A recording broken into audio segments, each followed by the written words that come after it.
បាទសូមគោរពជំរាបសួរពុកម៉ែបងប្អូនទាំងអស់គ្នាសូមស្វាគមន៍មកកាន់ Channel របស់ខ្ញុំនិងវីដេអូរបស់ខ្ញុំថ្ងៃនេះខ្ញុំមានវីដេអូដំណោះស្រាយមួយទាក់ទងទៅនឹងការប្រើប្រាស់ Messenger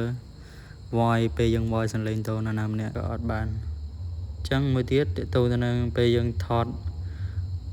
វីដេអូឬមួយក៏ថតជាសន្លឹកយើងឆាត់ទៅនរណាម្នាក់ក៏អត់បានដែរអញ្ចឹងខ្ញុំឧទាហរណ៍ឲ្យបងប្អូនមើលមួយយើងចុច Voice កន្លែងសំឡេងចុចហ្នឹងវាលោតផ្ទាំងអញ្ចឹងហើយមួយទៀតមើលខ្ញុំចូលទៅក្នុងកន្លែងថតរូបឲ្យពុកម៉ែបងប្អូនមើលអញ្ចឹងវាលោតមកអញ្ចឹងដូចគ្នាពុកម៉ែបងប្អូនអរកង្វល់ទាក់ទងនឹងបញ្ហាហ្នឹងខ្ញុំនឹងបញ្ជាក់ជូនលម្អិតនៅក្នុងវីដេអូអញ្ចឹងយើងចែកមកចំពោះយើងចូលក្នុង setting យើងចូលក្នុង setting មួយមកពេលយើងចុចហើយយើងអូសវាទៅលើ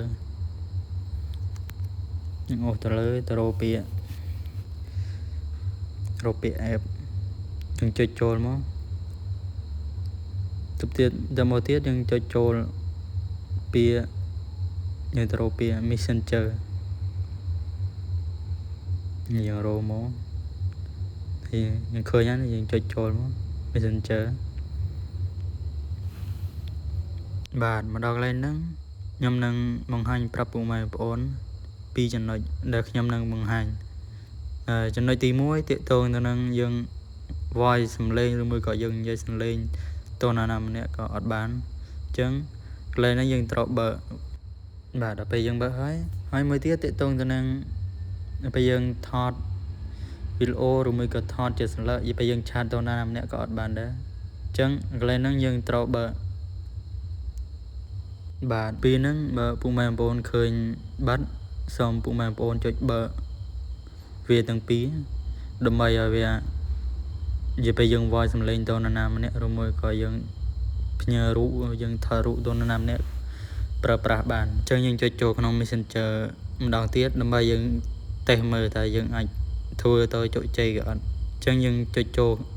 កន្លែង voice ជាសំឡេងអញ្ចឹងយើងចុចចូល voice ជាសំឡេងហើយវាអត់លោតផ្ទាំងមកដូចមុនទេហើយមួយទៀតទាក់ទងទៅនឹងដល់ពេលយើងថតរូបមកយើងវាលោតមកជួយខ្ញុំថតសិនមើលអញ្ចឹងឃើញ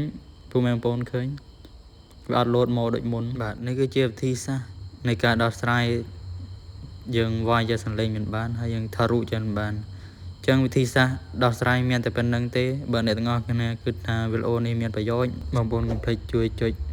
like subscribe អ្នកមួយផងដើម្បីទទួលបានវីដេអូថ្មីៗពីខ្ញុំបាទសូមអរគុណសូមជម្រាបលា